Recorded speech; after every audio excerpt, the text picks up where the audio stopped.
The Acolyte, another slap on the face from the beautiful, innovative, creative, intelligent, activistic minds of Kathleen Kennedy and Leslie Headland. For years, the reign of terror has consumed all of the Star Wars media, shitting out bland, poorly written, poorly made, cringe crap cuck injections for the disappointed fans of Star Wars. Book of Boba Fett, crap. Obi-Wan, crap. Don't hate me for this, alright? Don't be pissed off when I say this. I've been there, okay? I've been there. Many times I've been there. The Mandalorian. It's also shit, okay? The Mandalorian is lacking the thrust that is needed to lift up the pile of crap that is Star Wars. Ever since Rey, ever since somehow Palpatine has returned. Star Wars has not only hit an all-time low, it has gone under that and keeps falling down a wretched, tormented hellscape that has nothing left in it but pain, suffering, and cringe, thanks to Kathleen Kennedy, Leslie Headland, and the all-powerful and wise Dave Filoni. That's right, you Filoni dick riders have to realize that your assholes are not only sore, but they're bleeding. It's over. He has made you his little cum slut for years, and you still allow him to put his greasy, greedy cock inside of you. I too am a victim of this, by the way. I too am a victim. We are all victims here. It was a very good show. You know, I bought the Lego sets and shit. It was fire as fuck, you know? The Mandalorian, he's shiny and shit. He shoots motherfuckers and shit. It's fire, right? Yeah, I mean, when I watched it, you know, I thought it was really good. I had hope, right? I had hope that Star Wars was coming back. That was the start of the shows. The start of the pain. Anyways, I believe that The Mandalorian was good. I had hope. When the Boba Fett show came out, I had hope. And everyone was hating on it and shit, but I was satisfied while watching it. I liked it. I enjoyed it. Whenever Obi-Wan came out, I was also hyped. I watched every single episode the day that they would release and shit. And I just didn't feel anything. Every time I would watch it, like, I wouldn't be satisfied. I didn't feel anything, but I wanted to feel hope. I felt hope with Boba Fett and Mandalorian, and I wanted to feel hope with Obi-Wan. But it wasn't there. When it ended, I was like, oh, that's it? What the fuck? And then Ahsoka came out. I had recently rewatched the Rebels show. And so it was fresh on my mind. I was like, oh, hell yeah, let me see this shit. You know? And once again, I felt nothing. I didn't even know how to feel hope, right? But I didn't want to hate it. I did not want to hate it. I searched for hope. I had hope. I wanted to feel hope. I searched for hope. Little did I know, this hope, it wasn't hope. It was cope. All along. I have been suffering from copium for years. Ever since the Han Solo movie. Ever since Palpatine's return. I have been coping so hard. I can no longer take it. I am sore, like I said. Dave Filoni's greasy cock has destroyed my insides. However, even with my awareness of suffering from cope, I still had it. I still had hope for fucking Acolyte. Let me start by saying, I absolutely loved the Old Republic video game. Jedis were badass. The Siths were badass. Even while it was like old as fuck, I recently replayed it like a year and a half ago, 2 years ago. And it fucking held up, bro. Like, that shit is fire as fuck. Even though it's an old-ass video game and I play Call of Duty all day with my fucking realistic-ass graphics and slide canceling, you know what I'm saying? But it really, like, fueled my passion for the Old Republic. And this is around the time when the Acolyte was announced. And, you know, I was obsessed with just, like, the aesthetics, the story, the lore of the Old Republic. I really wanted to see the world before Anakin, you know, before Darth Vader, before all that bullshit. This is why I had hope for the Acolyte. Well, it was cope.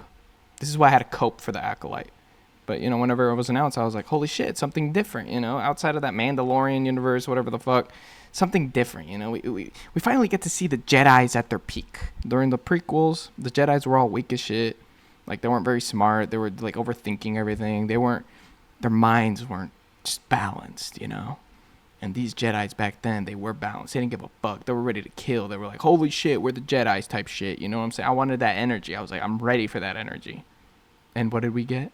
This hairstyle is the most racist shit I have ever seen white people do to black characters. Anyways, the Acolyte, it absolutely fucking sucks. It's like the worst piece of shit I've ever seen in my entire life. And I've watched a lot of pieces of shit. I like pieces of shit. I like consuming shit. You know what I'm saying? Well, but the show fucking sucks, and the internet is fucking raging about it. And the responses are that men hate women, and that making white men mad was the whole point. Fine. I'm okay with that statement. Let's just release the Ryan Gosling George Floyd biopic then already. Playing victim when the show is doing shit is the cringiest shit I have ever seen in my entire life. If that was the case, then Rogue One would have crashed and burned. Since all of the Star Wars fans are so fucking racist and sexist, why did Rogue One do good? Maybe it was because it was beautifully written and it developed this female protagonist. That's right, a female protagonist. Have great writing, have great development. It was great. I mean, the whole story was just building up, and it had the most satisfying ending ever. It respected the original trilogy. It respected the canon, which is like the most, like, you know, that's the minimum, right? The minimum is respecting the fucking canon. I'll get to that shit.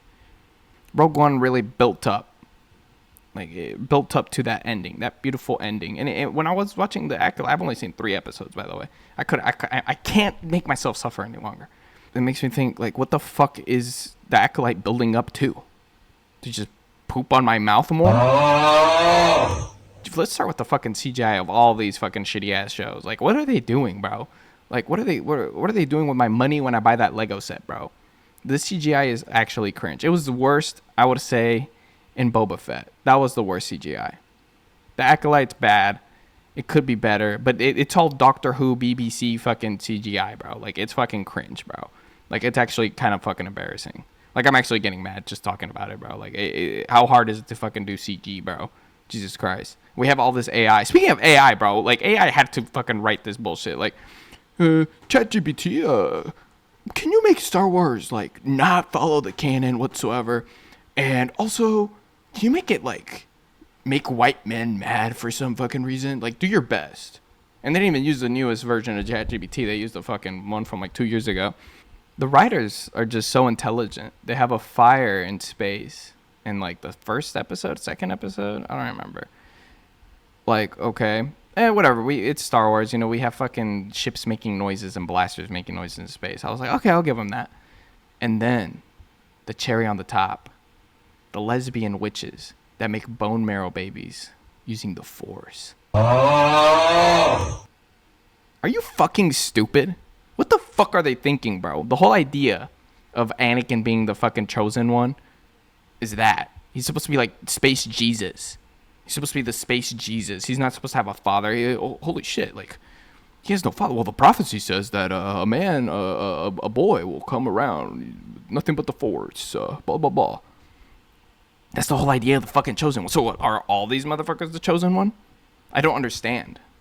However, the whole idea of Anakin being the chosen one has just been shit on, spat on, ejaculated on, slam dunked, followed by a fucking teabag with an emote. He fucking lost the victory royale on that bullshit, bro. Like, what the fuck? Like, who the fuck is this show for? Do they not know that this is the average fucking Star Wars fan? Not the fucking little TikTok e-girls. Like, what the fuck? Like, the TikTok e-girls aren't fucking watching this. You know what they're fucking doing? They're fucking making up more genders. They don't have time for this fucking gay-ass Star Wars shit, bro. However, going back to Dave Filoni, the Star Wars Messiah, he approved this shit. I'm sorry. He approved it. He doesn't love you. He doesn't care about Star Wars. He wants that bread, bro. He wants that fucking bread. Ever since fucking Star Wars: The Clone Wars, he was like, man, it don't matter. I'm getting bread. He fucking approved this bullshit, bro. Overall, though, my problem is not that women are running the show. It's not the lack of white people. Matter of fact, I hate white people. They make terrible fucking mac and cheese.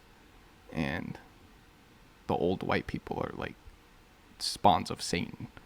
But my problem really is that Disney and Lucasfilm are taking advantage of each and every one of you. And it's time. It's time to let Star Wars die. Let it rest. It's over. Nothing will ever fix this irreversible damage. And I just want to say this. Thank you, Walt Disney.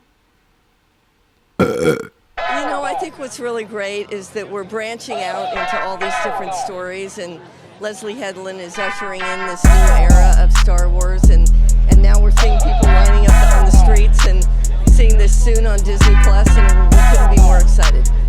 If you could snap your fingers and get the amount of seasons that you think would tell your complete story for these characters, how many seasons would you get? At least 3. At least, yeah. I mean, I'd love to keep doing it forever, but I'm not sure. I would be chill. This was like my only job That's how I feel too. a long time. That's how I feel too. This is my dream job.